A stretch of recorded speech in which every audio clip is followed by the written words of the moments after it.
কৃষ্ণ। আজকে শরতের সোনা ঝরা দিনে আমি আপনাদের জন্য নিয়ে এসেছি গীতা প্রেসের রামচরিতমানস। আপনাদেরকে প্রশ্ন করি যে এই এত মোটা বই, যেটার কিনা প্রায় 1400 পৃষ্ঠা আছে, এই এত মোটা বইটার দাম কত হতে পারে? আন্দাজ করুন। অনেকেই আন্দাজ করেছেন 500, 700, 750, কিন্তু গীতা প্রেসের এই বইটির দাম মাত্র 280 টাকা। হ্যাঁ, আপনাদের মতো আমিও কিছুটা অবাক হয়েছিলাম। এর জন্য আপনাদের প্রমাণ দেখিয়ে দিচ্ছি। দেখুন, এখানে লেখা আছে 280 টাকা।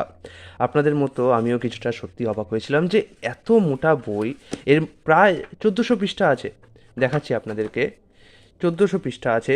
এই এত মোটা বই কি করে কেউ মাত্র 280 টাকায় দিতে পারে? তখন আমি জিজ্ঞেস করলাম গীতা প্রেসের যে কর্মী ছিলেন, আমি এই বইটি আসলেই সংগ্রহ করেছি শিয়ালদা থেকে, কারণ এখানে আমাদের গীতা প্রেসের সেরকম কোনো স্টোর নেই। আর অনলাইনে যে সমস্ত বইগুলো দেখায় অ্যামাজন ট্যামাজন, সেখানে খুব বেশি দাম, সত্যি কথা বেশি। কারণ বিষ্ণু পুরাণ আমি একটা কিনেছিলাম, ওটা 220 টাকা প্রিন্ট, কিন্তু আমাকে অনলাইন থেকে দাম নিয়েছে 400 টাকা। আমি ভাবছি ওটা ফেরত দিয়ে দেবো, নিয়ে আমি গীতা প্রেস থেকে একটা বিষ্ণু পুরাণ সংগ্রহ করেছি। তো এই শ্রী রামচরিত মানুষ, সেইটা আমার 280 টাকা দাম পড়লো। তো আমি জিজ্ঞেস করলাম যে এত সস্তায় আপনারা কী করে দিতে পারেন? তখন ওরা বললো যে এই বইগুলো তৈরি করার পিছনে প্রচুর ভর্তুকি দেওয়া হয়, প্রচুর ডোনেশন আসে।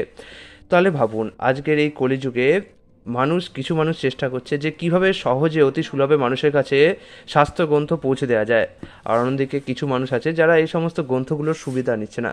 তো যাই হোক, এই গ্রন্থটা যখন আমি খুলি তখন আমি একটা স্ট্রিপ দেখতে পাই, যেটা কিনা আপনি বুকমার্ক হিসাবে কাজে লাগাতে পারেন। তারপরে আমি আপনাদের বলবো এখানে যে চৌপাই টোপাই আছে সব কী জিনিস বলবো। এখানে দেখুন, এখানে বিভিন্ন স্টেশন কোথায় পাওয়া যায়: Gobinda Bhavan, Howrah station, Sealdah station, Kolkata station, Asansol station, Kharagpur station, Dum Dum station আর সাঁতরাগাছি, এরকম স্টেশন আর প্ল্যাটফর্ম নাম্বার দিয়ে দিয়েছে। আপনারা চাইলে একটু পজ করে নিতে পারেন, পজ করে নিয়ে এই নাম্বারগুলো একটুখানি নোট করে রাখতে পারেন। তো এখান থেকে আপনারা বই সংগ্রহ করতে পারেন। প্রকাশকের নিবেদন আছে, তারপরে পাচ্ছি হচ্ছে অনুবাদকের নিবেদন। এখানে অনুবাদকের নিবেদনে এই অনুবাদটি করেছেন হচ্ছে অরুণদেব ভট্টাচার্য। অ্যাকচুয়ালি এই রামচরিত মানস যেটা প্রথমে প্রকাশ করা হয়েছিল 1405 সালে, সেই রামচরিত মানসটার প্রথমে ছিল হচ্ছে দোহা, মানে এখানে এই যে দোহা, চৌপাই, আর তার নিচে নিচে ছিল হচ্ছে বাংলা। কিন্তু এই যে অনুবাদটা দেখছেন, এই যে এডিশনটা, এই এডিশনটা বেরোন হচ্ছে 1415 সালে, অর্থাৎ 10 বছর পরে। তো অনেকে অনুরোধ করেছিল যে আলাদা আলাদাভাবে যে এভাবে না দিয়ে এক কাজ করুন, একদিকে বরঞ্চ অওধি ভাষায় যে চৌপাই, দোহা আর সোরটা আছে সেটাকে দিন, আর একদিকে বাংলা দিন। এতে সুবিধা কী হবে, যারা বাংলায় পড়তে চায় তারা এরকম পরপর বাংলায় পড়ে যেতে পারবে, আর যারা অওধি ভাষায় পড়তে চায় দোহা, সোরঠা, তারা আলাদাভাবে পড়তে পারবে। আপনাদের বলবো দোহা কী, চৌপাই কী, সোরঠা কী, এগুলো কী বলবো। তার আগে আমি একটু বলে দিই। প্রথমে আমি দেখতে পাচ্ছি একটা খুব সুন্দর রামচন্দ্রের ছবি এবং এই বইয়ের একটি বাধাই। এই যে বাধাইটা সেটা দেখুন, একদম শক্ত পক্ত বোর্ড প্রিন্ট, এটা বোর্ড বাধাই, ঠিক আছে? তো আপনি আশা করতে পারেন না যে বোর্ড বাধাই এত সুন্দর হবে। আমি আপনাদের কৃষ্ণপুরাণ বইটা দেখেছিলাম, ওই বইটাও প্রায় এত মোটা, কিন্তু ওর দাম প্রায় 575 টাকা নিয়েছিল। তারপরে অনুবাদকের নিবেদনের পরে এখানে আছে বিষয়সূচি, যেখানে আমরা 7টি কাণ্ড দেখতে পাই। এখানে আছে বালকাণ্ড, তারপরে আছে অযোধ্যা কাণ্ড, তারপরে আছে হচ্ছে কিষ্কিন্ধা কাণ্ড, তারপরে আছে সুন্দরকাণ্ড, লঙ্কাকাণ্ড এবং উত্তরকাণ্ড। এরপরে আসছে প্রথম সংস্করণের ভূমিকা। আর এখানে আছে নবান্ন পরায়ণের বিশ্রামস্থল, মাস পারায়ণের বিশ্রামস্থল। এই বিশ্রামস্থল কি আমি জানি না, তাই আমি এই ব্যাপারে কোনো টিপ্পণী দিতে পারছি না। এরপরে আছে গোস্বামী তুলসীদাসের সংক্ষিপ্ত জীবনী, যেখানে বলা হয়েছে প্রয়াগের কাছে বান্দা জেলায় রাজাপুর নামে একটি গ্রাম আছে, সেখানে আত্মারাম দুবে নামে একজন বিখ্যাত সরজু তীরবাসী ব্রাহ্মণ বাস করতেন। তার স্ত্রীর নাম ছিল হুলসী, তুলসীর মায়ের নাম হুলসী। 1554 সম্বৎ, অর্থাৎ বাংলার 905 সালে শ্রাবণ শুক্লা সপ্তমীর মূলা নক্ষত্রে এই ভাগ্যবান দম্পতির গৃহে 12 মাস গর্ভে থাকার পর গোস্বামী তুলসীদাস জন্মগ্রহণ করেন। ভূমিষ্ঠ হয়ে বালক তুলসীদাস কাঁদেননি, কিন্তু তার মুখ দিয়ে রাম শব্দ বেরিয়েছিল। তার মুখে 32টি দাঁত ছিল এবং গঠন সৌষ্ঠব ছিল 5 বছরের বালকের মতো। এই অদ্ভুত বালককে দেখে পিতা অমঙ্গলের আশঙ্কায় ভীত হয়ে এর সম্বন্ধে নানা রকম চিন্তাভাবনা করতে লাগলেন। এই সব দেখে মা হুলসির বড়ই দুশ্চিন্তা হলো। তিনি বালকের অনিষ্টের আশঙ্কায় দশমীর রাতে নবজাত শিশুকে নিজের দাসীর সঙ্গে তার শ্বশুরবাড়ি পাঠিয়ে দিলেন। দাসীর নাম ছিল চুনিয়া। সে অত্যন্ত আদর যত্নের সাথে বালকের পরিচর্যা করলো। তুলসীদাসের যখন 5.5 বছর, তখন চুনিয়ারও মৃত্যু হলো। এইভাবে এদিকে ভগবান শঙ্করের ইচ্ছায় রামশৈলে বসবাসকারী শ্রী অনন্তানন্দজির প্রিয় শিষ্য শ্রী নরহরজানন্দজি এই বালককে খুঁজে বের করে তার নাম রাখলেন রামবোলা। তিনি তাকে অযোধ্যায় নিয়ে গেলেন এবং 1569 সম্বতের মাঘী শুক্লা পঞ্চমী তিথিতে শুক্রবারে তার উপনয়ন সংস্কার করালেন। কেউ না শেখালেও বালক রামবোলা গায়ত্রী মন্ত্র উচ্চারণ করলো দেখে সকলে আশ্চর্য হয়ে গেল। তো এইভাবে তুলসীদাসের জীবনীটা আছে। আমি এইখানে আর বেশি দূর যাব যাব না, তাহলে রিভিউটা বড্ড বেশি বোরিং হয়ে যাবে, বেশ বড়টা। তারপর আছে যে রামশলাকা প্রশ্নবলী। রামশলাকা প্রশ্নবলীতে আমি একটুখানি পড়লাম, যেটা বুঝলাম যদি কারোর মনে কোনো প্রশ্ন আসে, তাহলে এখানে যে পদ্ধতিটা বর্ণনা করা হয়েছে সেই পদ্ধতিটা যেতে হবে এবং সে তার জীবনের সমস্ত প্রশ্ন পেয়ে যাবে। তার প্রশ্নের উত্তরগুলো এরকম হবে, দেখুন যদি প্রশ্নতে উত্তরটা এরকম আসে, সুনু সিও সত্য অসীম হামারি পুজিহি মন কামরা তুমারি, তাহলে তার ফল হবে হচ্ছে প্রশ্নকর্তার প্রশ্নটি উত্তম এবং কার্য সিদ্ধ হবে। এইভাবে প্রতিটি উত্তরের যে কী কী হবে, যেমন কি এই যদি কারোর প্রশ্ন এটা উত্তরটা এরকম আসে, মৃদু মঙ্গলময় সন্ত সমাজু জো জগ জঙ্গম তীর্থরাজু, ভালো প্রশ্ন, কাজ সিদ্ধ হবে। তেমনই কিছু কিছু প্রশ্ন আছে যেগুলোতে কাজ সিদ্ধ হবে না, এই কাজে মঙ্গল নেই, কাজের সাফল্যের সন্দেহ আছে।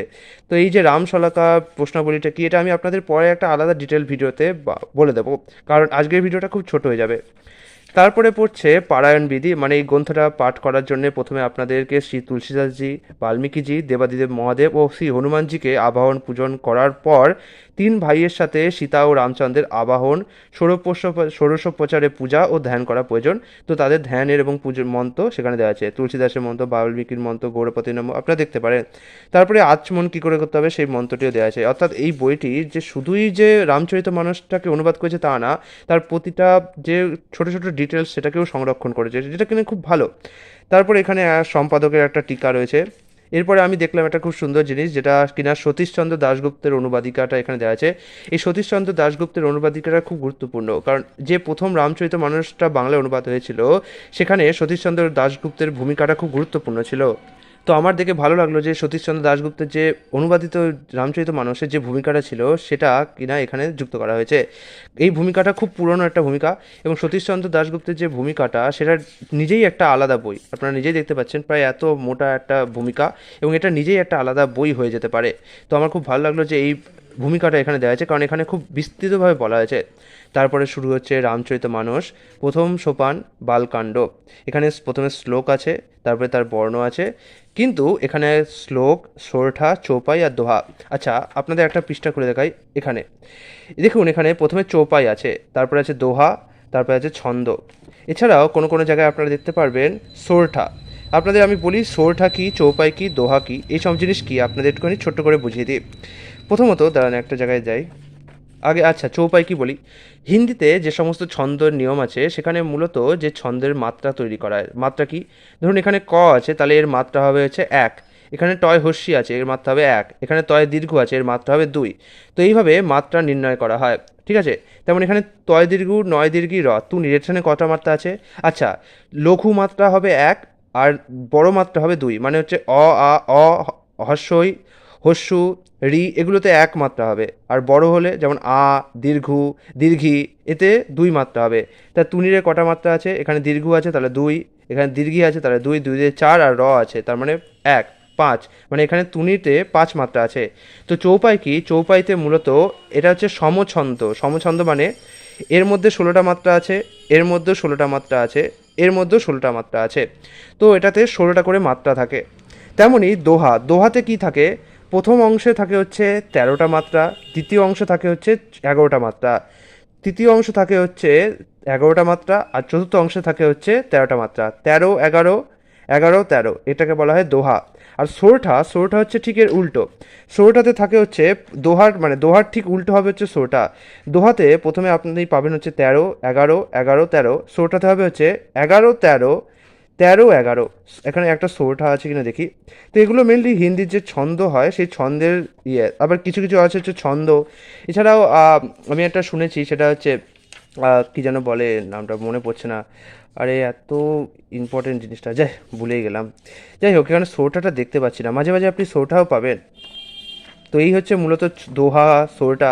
তো আপনি ভাবুন যদি আপনাকে কেউ বলে এইভাবে প্রতিটা মাত্রা মেনে মেনে চলতে, তো এমন না যেটা সুন্দরভাবে করা হয়েছে শুধু সেটাই না, এখানে দোহা, মাত্রা, ছন্দ, চৌপাই প্রতিটা জিনিস একদম ডিটেলে তৈরি করা হয়েছে। এই দেখুন সোরটা, এটাকে বলা হয় সোরঠা। তো এখানে প্রথমে দোহা, চৌপাই, সোরটা আছে, আর এখানে যেটা আছে সেটার অনুবাদটা রয়েছে। তো এইভাবে পুরো মহাভারতটা, সরি রামায়ণটাকে তৈরি করা হয়েছে, যেটা কিনা খুব ভালো, এবং প্রায় 1400 পৃষ্ঠা আছে, এবং এত পৃষ্ঠার বই পড়তে বেশ দীর্ঘ সময় লেগে যাওয়ার কথা। আর একটা জিনিস ভালো লাগলো যে এখানে খুব সুন্দর সুন্দর কিছু ছবি দিয়েছে, দাঁড়ান ছবিটা দেখাই। এই যে ছবি আছে, তুলসীদাসজির ছবি, রামের ছবি। এটা হচ্ছে ভগবান রামের পদকমল, এটা হচ্ছে সীতাদেবীর পদকমল। ঠিক বিপরীত, রামজির পদকমলের ঠিক বিপরীত দেখুন হচ্ছে সীতাদেবীর পদকমল। তারপরে এখানে একটা সুন্দর রামের যে কোর্ট, রাম কোর্ট মানে রামের যে সভাগৃহ, তার ছবি আছে। সুতরাং এইটুকুই যা বলার ছিল রামচরিত মানুষের সম্বন্ধে।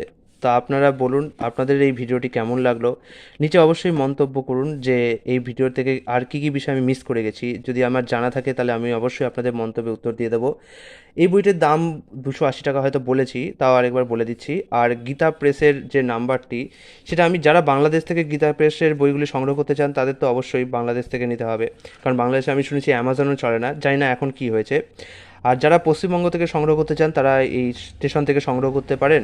আর যারা পশ্চিমবঙ্গের বাইরে আছেন তারা অবশ্যই, তাদের কাছে অ্যামাজন ছাড়া আর কোনো উপায় নেই। তো এই ছিল হচ্ছে একটি ছোট্ট সংক্ষিপ্ত ভিডিও। আপনারা অবশ্যই আরও যদি এসে থাকেন নতুন, এই চ্যানেলে নতুন এসে থাকেন, তাহলে দেখুন আরও অনেক এরকম ভিডিও রয়েছে, কিছু সঙ্গীত রয়েছে, কিছু ভক্তিগীতি রয়েছে, কিছু পডকাস্টও রয়েছে। সেগুলো একটু দেখুন এবং মন্তব্য করুন কেমন লাগলো। আগামীকাল আবার আপনাদের সাথে দেখা হচ্ছে। হরে কৃষ্ণ।